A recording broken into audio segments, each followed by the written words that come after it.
Aloha, I'm Leimana. I'm here with Brent.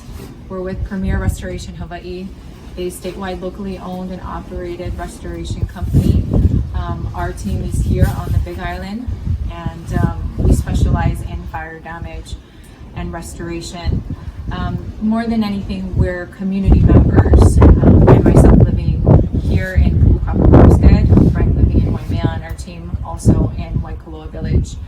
We want to thank first and foremost all those that came together on behalf of our community, starting with our firefighters, our police department, our volunteers, everyone from frontline residences that really helped to stop the damage from becoming more. Those that are at the evacuation centers, our schools that opened up, Waimea District Park, Hawaiian Homes, Hull. I know they're also working with their crew over there. So everyone that came together to help, we are very grateful. We also have our own way of trying to give, and with our company, Brent is going to, he's our general manager, he's going to share some of the products that we'll be giving out to those who have been impacted by some of the soot or fire damage. Yeah, so we're going to be supplying some of our cleaning products as well as some odor counteractants to help with some of the soot and the odors in the home that when people are going back after the evacuation and stuff are down, to help with the cleaning, help with the smell. It's a couple different products that we're going to be donating and probably set up at a couple of the local schools here that we're working with now to have a pretty standard spot for people to come pick it up. And we also have a short video that'll follow this that'll explain more of those products and how to use them when you get back into your home. So again, thank you so much on behalf of Premier Restoration Hawaii and our community team. We are very grateful for all of your help. Aloha and God bless. So wanted to put a video together on how to clean up after a brush fire. It does seem like this is something that our community is going to have to deal with. And so there's a few simple things that you can do as a property owner that will save you a lot of time, energy, and effort in cleaning up your own property if you choose to do so. My name's Anthony Nelson. I'm SVP of Operations for Premier Restoration Hawaii. I've been in property restoration since I got out of high school. I've got more certificates than I do fingers and toes in our world, and it's pretty much the only thing I know, and I nerd out on it. I really enjoy the science behind doing what we do and helping people. So that's a little bit about me. Also, the intent of this video is not to showcase any tips or tricks for inside restoration experts. This is specifically geared towards the average homeowner who's looking to clean up their own house after a brush fire has occurred and you got smoke and soot inside your house. If you do need professional service, I always tell everybody you can feel free to call us anytime. Our number is 808-873-8886, and that's 24/7. So a little bit on soot. So the one thing that you have to understand that kind of cascades down to all aspects of fire restoration cleaning is the fact that when soot mixes with water, it turns into an acid. So what this does to the things that are in your home is anything that can be corroded, metals, porcelains, those types of materials, they'll actually start to show corrosion if they have soot on them for an extended period of time. So you're going to want to focus cleaning those areas first. The other thing is whenever soot mixes with the natural moisture inside of your body, either through your lungs or your skin, it'll irritate it just like any normal acid would. So just be careful with your exposure there and make sure that you're wearing the appropriate respiratory protection. The next thing that's important to understand is you're going to want to minimize dust. So soot is a very light particle. It travels freely in the atmosphere. And you're going to want to make sure that you keep your doors closed, your windows closed. I got a few tips and tricks after if you're feeling warm on how you can help. And when you're working in your yard, make sure that you're not using any leaf blowers. If you're going to cut your grass, bag the clippings. Don't just use the side discharge, because what you're going to do is put all those particulates that have settled down on the ground back up into the air. And the ultimate goal is to reduce cross-contamination. You don't want dirty stuff getting into an area that you've cleaned. And then kind of my last point on minimizing dust, like recognize that 10,000 acres just burned and the trade winds blow across those fields and straight into your affected area. So you're going to want to just recognize that that's probably going to continue to occur over time. Personal protective equipment, when you're doing this type of work, respiratory protection is number one. You don't need to go full hog and get a professional respirator. The N95 dust masks that are available at most hardware stores are more than sufficient. You're going to want to make sure that you wear gloves as well, because like I said, when you come in contact, the natural moisture in your body will turn that soot into an acid, and it can actually burn your fingers. And then what burns in the fields is not just grass.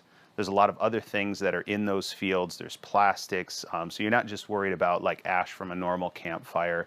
There can be some plastics and stuff like that in those fields. And just an overall recommendation, whenever I talk about health and safety, I always say just pay attention to your body. It's going to give you an indicator if you're starting to slow down, if you're having a hard time breathing. Get out of the area, get some fresh air, you know, drive south, drive north, do whatever you got to do to get some fresh air, and limit your exposure. Because if you're not well, you can't do much to make your home cleaner or your community better. So step one in fire restoration is going to be, we call it gross removal. And this is taking care of any visible ash that you can see, whether that's inside or outside of your home. If you've got burned twigs on your property, half-burnt trees, that kind of stuff, you're going to want to go ahead and clear those and get them out of the way. What that means for inside of your home is the ash that has settled. You're going to want to use a HEPA-filtered vacuum to do an initial clean on every surface that was exposed. There's a simple way to check. If you just simply take your finger, wipe it on the surface, and if you see any residue on your finger, you know you need to clean that area. I'll reiterate, it's important to make sure that the vacuum is HEPA filtered. If you use a traditional vacuum that doesn't have HEPA filtration, you'll end up sucking the soot into the vacuum and spitting it out of the exhaust, causing an even bigger issue. The next step is just to recognize that the cleaning methodology is important. You're going to want to work top to bottom, so then that way as you're working high, you're knocking things down low. And then you're going to want to work from the furthest point in the room towards the door. And you're going to repeat that sequence over and over again in every single room. It's okay to use normal cleaning products. I know everybody thinks there's a lot of magic in the products that we use, and there is a little bit of magic to them. They just tend to work a little bit better. But if you've got Simple Green in your cabinet, and that's usually what you use to clean your home, use it. It's going to work just as good. And then if you can, consider using a smoke odor counteractant with your cleaning solution, but you want to make sure that it's compatible with your cleaning solution. And normally that's the reason why we use specialized products, is because we know the degreaser is compatible with the smoke odor counteractant. And then what you're going to do is you're going to start by wet wiping every surface. Take a rag. Microfiber rags are usually the best, but if all you have is terry towels or beach towels, they'll work just fine. And you're going to want to wipe and then only use that side of the rag once, fold again, use it again, and so on and so forth. Because if you continue to wipe with the same dirty rag, you're not cleaning, you're actually just spreading it around on the surface. And then my last comment on cleaning methodology, make sure that you are changing your wash water frequently. When soot mixes with water, it turns into an acid, and acidic solutions don't clean well. The next thing you're going to do after you do your wet wipe is you're going to go ahead and vacuum again. And I know that feels redundant, and you may look at the area and go, hey, I don't think I need to vacuum again. But that final vacuum is important, because as you're cleaning, you're actually knocking things loose and not capturing them on the rags. And that last little HEPA vac will give you that seal of approval to make sure that the space is clean. And then again, make sure that you are using a HEPA filtered vacuum. That is super important. Step 4, keep it clean. So if you have central air conditioning, this is an opportunity to go ahead and then turn on your air conditioning, but make sure that you have a clean filter and you change the filters every day, every other day. Just stay on top of it, because soot mixes with water, turns into an acid. That can really start to eat at the coils and internal components of your air conditioning system if your filters aren't changed. If you don't have air conditioning, and I'm sitting here telling you, hey, don't open your windows, go ahead and open your windows, but take a traditional air conditioning filter and simply tape it to the window opening so you can allow the air to blow into your house, but you're making sure that it is filtered air that is coming into your house.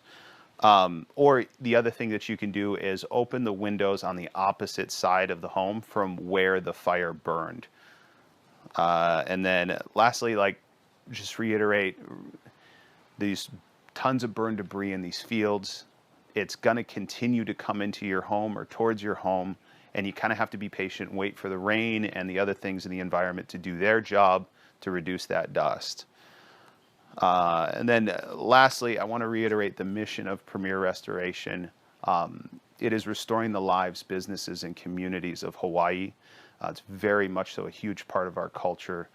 We do everything that we can to try and benefit our communities, and we look at events like this as our opportunity to give back to the community that has always stepped up and taken care of us.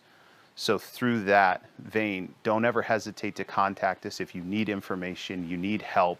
Even if it's not a job that we can do and you just need information, give us a call. We're happy to help. Comment on the video. I'll answer personally. We just want to make sure that everybody's taken care of and we work through this situation together.